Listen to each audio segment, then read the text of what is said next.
para magpursige kayong maghanap buhay para sa pamilya nyo. Kasi may sarili-sarili na tayong pamilya, lalo ka na din. Sa totoo lang, hindi lang talaga kita obligasyon eh. Napangako ko lang kay tatay nyo na hindi kita pababayaan din. Sana huwag nyo naman abusuhin nyo. Hindi po kahit mawawalan ka, sa bahay na lang. Sa bahay na lang, paano naman ako? Imbis na para sa amin na lang wala ah. Wala naman ako, dahil lalapitan kundi ikaw, mga kapatid natin. Hindi naman din naman Wala bigay. ka ibang malalapitan ko eh, hindi ako. Pero may maganda ng opportunity na binigay sa inyo ng Panginoon. Grabe ko, wala isinayang nyo. Imbis na magpursige kayo, wala. Antay na lang antay na ganito. Ganyan kasi may dumarating naman. Eh wala, eh paano nga eh? O biglang natigil. Di ba sabi ko sa'yo, pinangalalan pa kita? Hindi for even na may darating na ayuda para sa inyo. O, kagaya ng purpose ko, di ba? Kung nag-purpose, kagaya po kasi nun ma'am, pag nag-purpose ako, pag nalaman na niya, punta agad sa bahay. Eh ako naman, syempre, ate. Yung binigay na blessing sa amin ng kahit kaunti para sa mga anak ko, nagbibigay din ako sa kanila pera, gatas, kung anong maibigay. Kung ano po yung naman ng tindahan na pwedeng ibigay sa kanya, doon ko na lang po inano. Minsan nga naghahatid kami dito ng kuwan nila, grocery nila galing sa Portis, eh bigla kong natigil. Wala ng purpose, natigil na yung Ano na purpose. po, magdalawang taon na. Kaya yung naipon ko pong iba, tapos yung ipon ng asawa ko dun sa pagkukonstruction niya. Tapos sige din po akong kuwan, magtayo ng maliit na tindahan, nakita nyo naman po. Kasi dati, sa bukid ako, hindi ako nagtitindahan, pero binawalan lang ako ng doktor na mag-kuwan sa init kasi nga high blood ko. Sobrang taas ng BP ko. Eh lalo na ngayon na may sakit ang ate mo. Kaya hindi na talaga, siyempre nagagamot ang ate mo. Sa totoo lang po, kakabitan na sana ako ng post. Hindi natuloy nung January. Ito lang sana. Pero iniisip ko, kung kakabitan ako, hindi na ako makagalaw-galaw. Paano na yung mga anak ko? Pero sabi po ng doktor ko, hindi ka magpapalagay ma'am ng post. Baka mahirapan. Yung calcium kidney mo bumigay. Ano na lang dialysis. Sabi nila. Kasi yung kidney ko po, oo, may malilit na lang yung bato na iiko naman. Kaso yung problema, yung post, yung pinakaano ng kidney ko, mamamaga. Kailangan daw ng specialista doon. Nag-message pa ako kay, ano po, kahit mapanood ng mga viewers, nag-message pa ako kay Dan Frankie na hilang tulong. Kahit naman gamot doon sa, ano, sa, dito, sa kidney ko. Kasi gusto ko pa po talagang mababa yung buhay ko. Naawa po ako sa mga anak ko, lalo na po sa kanila. Eh lalo ngayon, magkakat na yung ayuda nila. Paano na sila? Saan sila tatakbo? Kung minsan sinasabihin ko niyo, may magulang ka naman, doon ka naman humingi. Hindi naman po sila magbibigay doon ate, wala rin naman sila, sabi nila. Lagi po sa bahay. Eh paano naman ako? Sabi ko sa kanya. Lagi na lang dito, imbis na para doon sa mga ko. Yung nakita ko nga po yung kayo, tumutulo na lang yung luha ko, yung live niyo. Sabi ko, wala. Imbis na tapos na lahat yung requirements, so ganito, tapos hindi ba bigla matutuloy. Ala na. Kumbaga parang pinangako mo sa tatay mo na hindi mo si... Pababaya.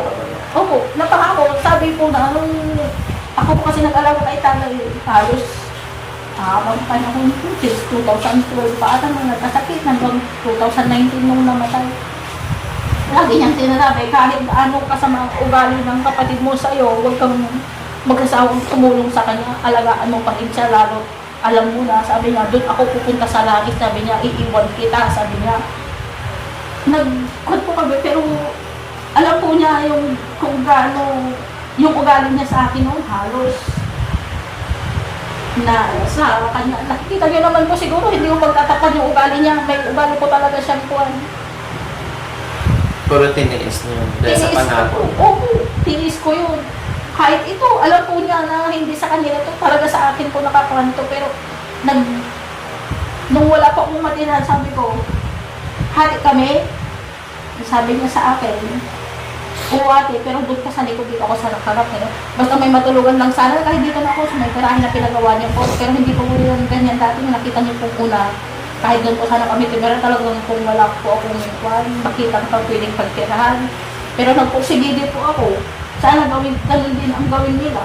So wala silang malapitan dito sa side, Jerome? Hindi ka makahingi sa mga, dito sa side mo, sa mga kapatid mo? Wala silang maibigay din?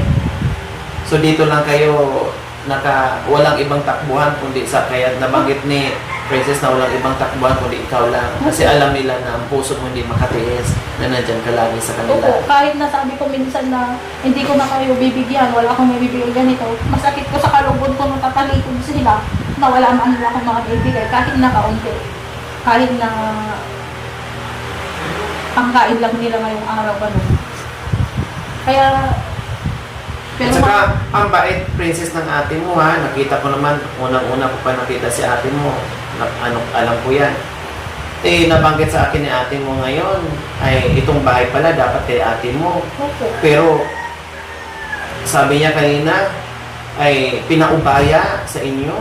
Dahil nangibabaw ang pagmamahal at awa sa inyong dalawa ni Jerome plus mga Sa pamangkin bata. niya. Opo. Lalo ganun pa yung... Kaming dalawa po itong may-ari ng bahay. May picture naman ako sa dito, no? Pero sabi niya, hindi na niya i-claim. Talagang ibibigay na sa'yo. Nagtatanong nga daw ang ibang mga kapatid mo, paano yan? Sinabi ni Princess doon sa video na sa kanya yung bahay. Sa'yo yan ate. Ang sagot ng ate mo, ay walang problema.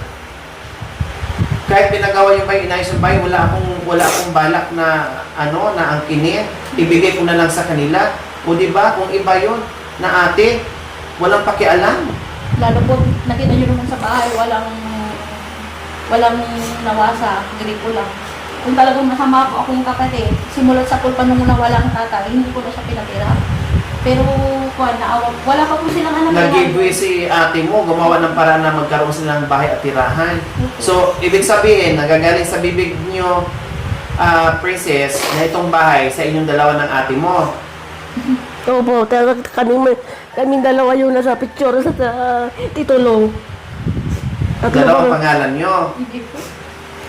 Kay Juan lang po, nakapangalan lang Kay po. tatay. Siyempre, hindi naman pwedeng dalawang pangalan. Hindi po, si tatay lang talaga. Pero, Ang pwede, Mr. and Mrs. pwede pa siguro. Sana Pero, po. Oo, kailang wala naman na si mama mo, ay nakapangalan talaga itong titulo sa tatay nyo, siyempre. opo. Hanggang ngayon, Opo, pero... hindi pa nailipat. Wala pa akong balak na ipalipat. Talagang ganun na po. Basta mag-stay lang sila hanggat gusto nila, wag lang nilang ibenta.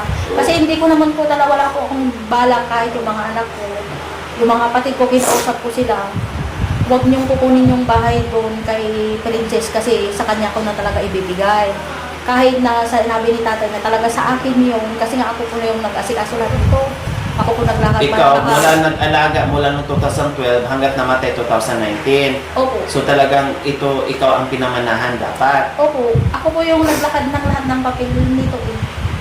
Para makakuha kami. Kasi kung gahaman ka, dapat pinalipat mo na sa Noon pangalan pa po sana mo kung buhay gahaman pa. ka. Opo. Oo, okay Noon lang. pa po sana. Hindi ginawa ng ate mo. Kasi walang magandang maitutulot ko sa buhay yung maging kahaman sa iyong tuwan kapwa. Mas magandang maging mapagbigay ka, mas darating yung magandang tuwan. Mas maraming niyaya. Kahit na maliit, basta pahalagahan, lalago po.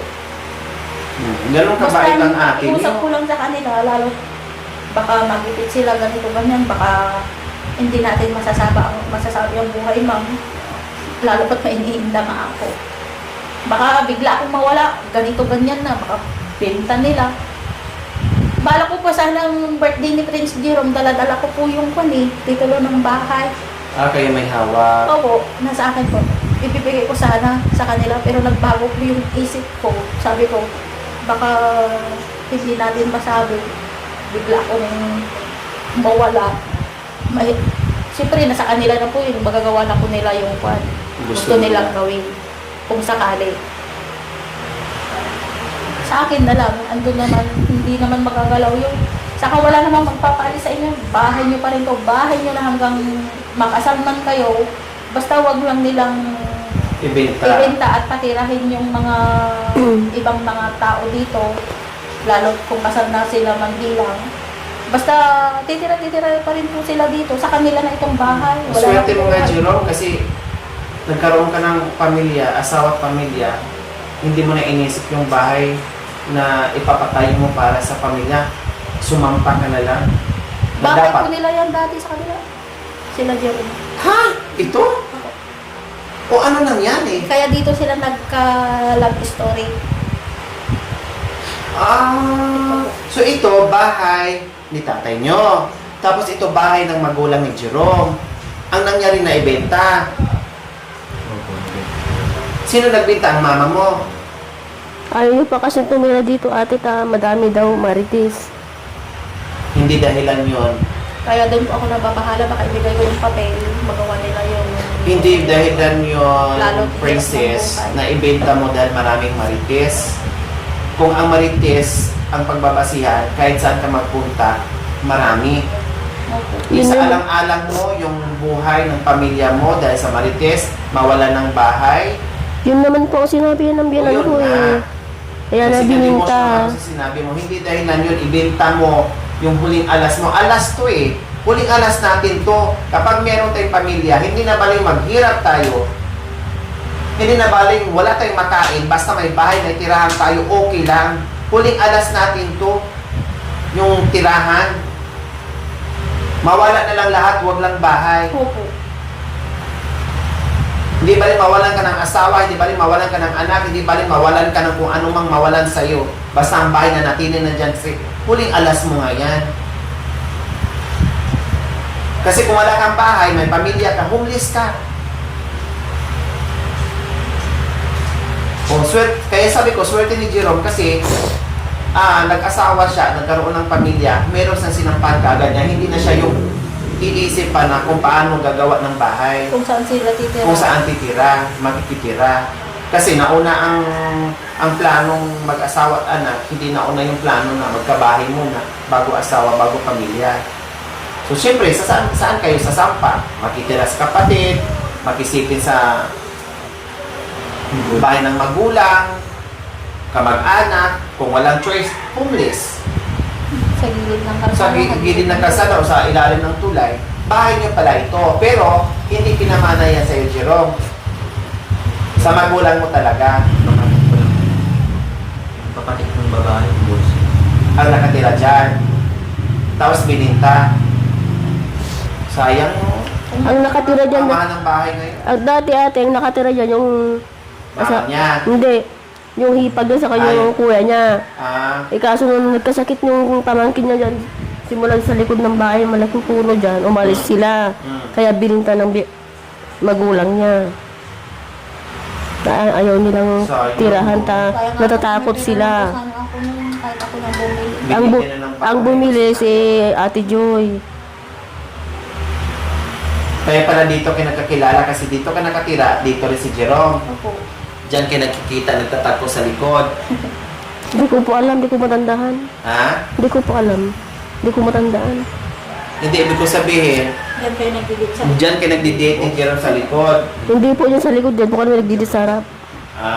Siyempre, pagitan pa din. Ganun lang, Jerome. Okay, princess. Labas ka dyan, alas 12 na.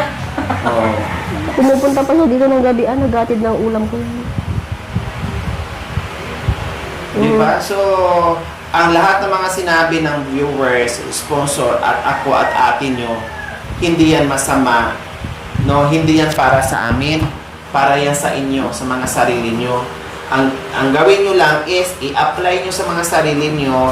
Huwag nyo masamain, tanggapin nyo at i-apply nyo para matutunan nyo, para maging maayos ang pamumuhay nyo. Tingnan nyo, sa lahat ng mga salita namin na narinig nyo, sa lahat ng mga nababasa nyo na mga komento, kung i-apply nyo yan sa sarili nyo, magpasalamat pa kayo pagdating ng panahon, ay salamat, binato kami ng ganitong salita. Kasi naging inspirasyon namin yun, naging matapang kami, hinarap namin, at umangat kami ngayon. Di ba? Tama, Ate Marie Chris? Oh. Kaya wag nyo ikasama ng loob ng mga sinasabi kong tuturo sa inyo kung paano magpursige. Kasi para sa inyo naman yun. Hindi Gusto para namin sa umangat. akin. Gusto natin umangat sila eh. Hindi parating nasa baba sana nasa baba kayo eh. Nasa sa inyo yan kung paano umangat ang buhay nyo. Nasa pagpupursige talaga maghanap buhay. Kung kayo, Ate Marie Chris, na napaayos ang bahay, nabigyan ng mga gamit, may motor, ano kaya ang gagawin mo kung ikaw ang nasa kalagayan nila? Gaya po ng message ko sa inyo, kung ako po talagang nasa katayuan sana nila, kung ako po yung nabago ang buhay, ay sobrang sayang po ako. Sobrang pasalamat ko sa Diyos kasi may tumulong sa akin. mas lalo po ako siguro magpupursiging maghanap buhay para maiangat mas lalo ang pamilya ko. Wala. Sa kanila po, ang nakikita ko, kung paano napaganda ang bahay nila, kung paano na ano yung ayuda nila sana buwan-buwan, mas lalo naman silang nakadepende na po sa kwan sa ayuda. Sana natatanda. Opo. Hindi naman ako makapagtrabaho, Garod. May anak naman akong dalawa. Hindi. Sa kay Jerome. Hindi ikaw, oo, may anak ka nga, pero sana naman, turuan mo yung mga anak mo yung magandang Yun. buhay, yung magandang, di ba lagi kong tinuturo Gampanan mo yung pagiging nanay. mo, hindi yung para kang 8 taong kulang, 10 taong kulang, pero kung nagsasabihin ka, nakabusangot ka na, sasabat at sasabat ka sa akin, hindi naman para sa akin, para sa'yo, hindi, sabi ko sa'yo, hindi habang buhay ako na nasa tabi mong naggamit sa'yo. Paano di mo ba maintindihan yun? Sabi ko sa'yo, yung pinapangalan ko sa'yo, ilagay mo dyan sa kukuti mo, hindi dyan sa talampakan mo kasi matanda ka na. Di ba?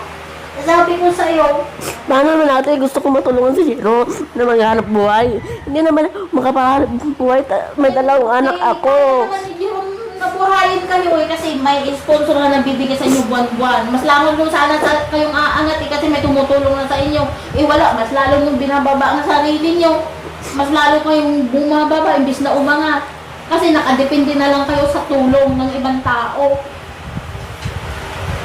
Hindi mo kailangan maghanap buhay. Ikaw dito ka lang kasi may maliliit kang anak kasi naranasan ko yan.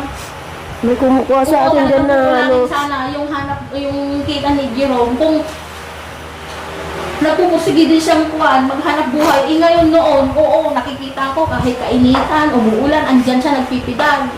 O pag nakita ko siya sa daan, kung anong maibigay kong ulam, pagkain ng mga anak mo. Ngayon, makakita lang siya ng, makaharap buhay lang siya ng 60, 100. Tama na kasi mainit, masikip ang ganito. Kasi ang iniisip nyo, may dumarating na kuwan, tulong sa inyo buwan-buwan.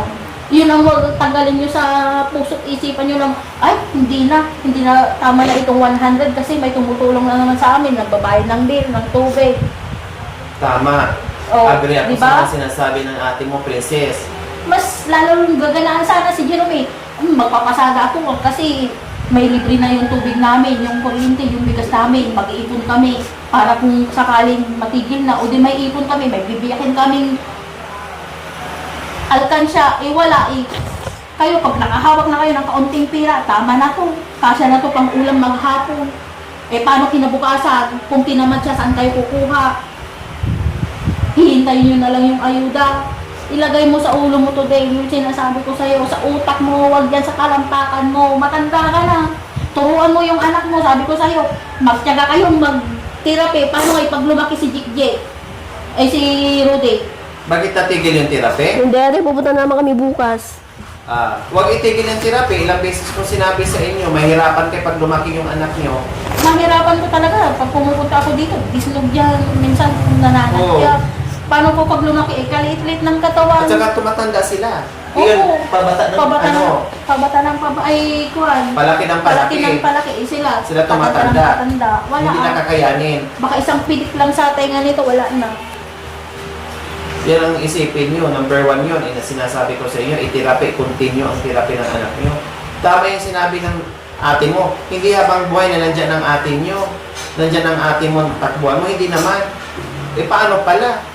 Kung walang ate, paano buhay nyo? Sa ngayon, oo, mapabigyan kayo. Ngayon, tiisinan niya. Paano yung pangako ng ate mo noong kay tatay mo? Titiisinan niya para matuto kayo. May trabaho naman ako bukas to. Nagugugas ako sa pakanan. Diyan lang ako. Sa may akasya. Kinukuha nila ako. Yan ko ni. Yan ang problema, Princess. Yan ang problema. Kapag nagpagsabihan kayo, ang akala mo, naaapik ka at pinagdadamutan ka. Hindi mo pinapasok sa kukuti. Sinasabihan ka na ng ate mo, lahat ng sinasabi niya, ipasok sa kukuti, hindi sa talampakan. Magtrabaho ka bukas. Bakit? Kaya ba kung ikaw magtrabaho, si Jerome dito sa bahay? Sama ko ng dalawang anak ko, ate. O Bakit? sige, sige, isama mo yung dalawang anak mo. Pag may nangyaring masama doon sa mga anak mo, nasa kasaan dyan, saan ka na naman kukuha ng pambili mo ng mga gamot, pang padoktor mo ay, Kita mo naman yung ugali ng kuwan, ng mga bata, yung attitude niya, yung mga gawain nila, kalikot-likot. Paano ka makakatawag trabaho doon? Ang tanong, papayag ba yung papasukan mo na may dala-dala kang anak? Baka hindi ka na makapagtrabaho, puro ka lang bantay doon. Dito nga, hindi mo maasikaso eh. Ganyan. Kasi, Matulungan. Sinasabi mo lang yan kasi pinagsasabihan ka ng ate mo ngayon. yan kasi ang hirap kayo din eh. Hindi mo kasi Kapag sabihan ka, na-apply. nararamdam mo. Pasalamat ka nga, princess, may ate ka. Na sa lahat ng oras, dinadamayan ka. Yun na lang sana ang isipin mo. Hindi naman pwede, princess, na porke ibigay sa'yo lahat at iniwan ka ng tatay mo dito sa kapatid mo, yung obligasyon ng mga magulang mo na punta sa ate mo, na hindi na siya pwedeng magsalita sa'yo, na ikaw ang masunod. Hindi pwede siya ang nilalapitan mo. Siyempre, bigyan ka niya, pero malaya siyang pangaralan ka at pagsabihan ka. Natural yon. Dahil sa kanya ka lumalapit. Alam ka naman ipapasama ka niya. Alam ka naman hindi kanya turuan. Na ganyan lang ang buhay mo. Lagi na lang po nakadipindi ka kung gusto niya sa akin. Ayaw niya kuwan, ayaw niya mapagsabihan. Ngayon sabihin mo, o sige magtrabaho na ako bukas, dahil na lang yung mga bata. Oh. Yun ba yun ang irason mo dahil napagsabihan ka ng ate mo? Bakit kung ako ang may-ari ng papasukan mo, hindi rin ako papayag kasi nandun mga anak mo. O kung makabasag pa ng gamit yung mga anak mo, na ibuwal pa yung mga gamit ng yung mga gamit ng amo mo doon. May pambayad ka, magkano ang sweldo mo doon. Ang sinasabi at tinutukoy ng ate mo, habang nagtatrabaho si Jerome, ikaw, gampanan mo yung pagiging nanay mo dito sa loob ng pamamahay. Yun ang ibig sabihin niya. At turuan mo yung mga anak at itirapi yung anak mo. Kasi habang po lumalaki si Rudy, lalong po lumalakas yun eh. Eh talaga, ngayon nga malakas nga eh. Oh. Lalo ngayon, hindi natin masasabi ang buhay. Lagi kong sinasabi sa'yo, hindi natin masasabi ang buhay. Paano pag nawala kayo? O sinong tutulong kay Rudy? Lalo't wala ako, sinong tutulong yung mga kamag-anak niya? Matitiis ganun nila kung autism naman si Rudy na nanakit. Kung kaya. Kung kaya nila. O, sige, yun ang isipin nyo nga. Saka hindi naman pwede ate Maricres, kasi minsan nasagot na rin to ni Jerome sa akin. Sabi ko, Jerome, itirapi mo yung anak mo ha, kasi pag tumanda kayo, malakas yan. Malaking bata pa naman yan. Kaya kayo niyan.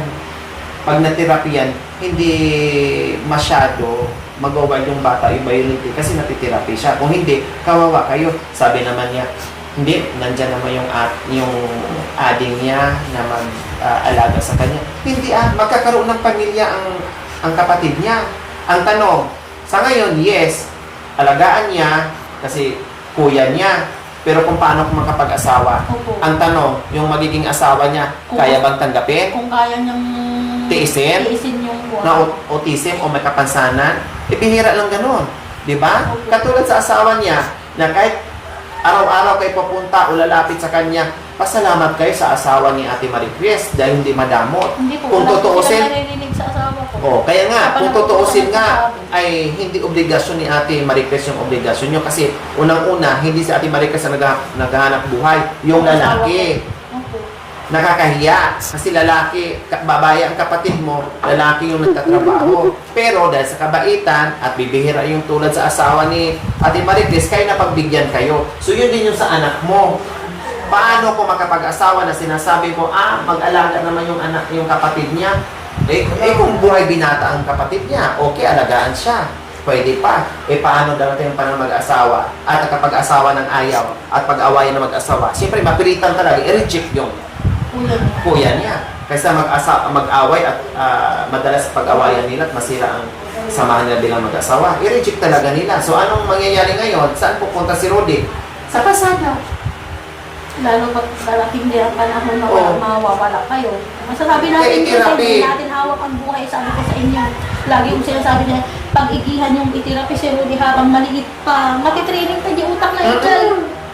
Kaya maadyahay Alam kung na talagang niya eh. magpusigi kayo na ipatirapi si Rudy. Hindi ba kayo naaawa paglaki niyan? Kasi may nakita kong autism dito, banda o papasok. Maayos naman, hindi naman maaligalig at alam naman niya na sa kalsada. Alam niya eh. Eh yun po, talagang walang alam eh. Kapag sa tawilin mo, hindi naman nakikinig. talaga kailangan Yung pa, magpa-therapy. ilang beses na sinabi sa kanila na huwag itigil yung therapy, magtiis kayo dyan Bagtis kayong pumila sa ako. para sa Hindi anak niyo. naman. Wala naman kayong gagastusin doon. Pati yung sinabi ko na rin sa kanila, yung mga magulang na may anak na autism, sinusuntok, nasusugatan. Kasi hindi na alam yan eh. Binubuntal, sinasakyan, kinakagat, lahat. So huwag nyo nang antay na mangyari sa inyo yan. Ngayon pa nga lang pumalitin, namubuntal na. Oh, Nandiyan. kasi si Rodi gano'n na din. Di ba? Kasi nakikita Sinusuntok, niya. pati didi mo sinusuntok, tinatadyakan o ano na lang gagawin sa'yo, nagugulat ka, nagagalit ka. Kasi hindi naman niya gagawin yan kung alam niya. Hindi kasi niya alam yan. Minsan binabayagan ng tatay. Oh. Kaya gawin nyo ngayon habang bata pa. Kasi habang madali pang turuan. Pag lumaki yan, mahirap na. Uwi. Ha? Mag-usap kayo, kausapin mo kung tungkol sa ano, kausapin mo yung ate mo tungkol sa kasal, kung ano na nangyari noon.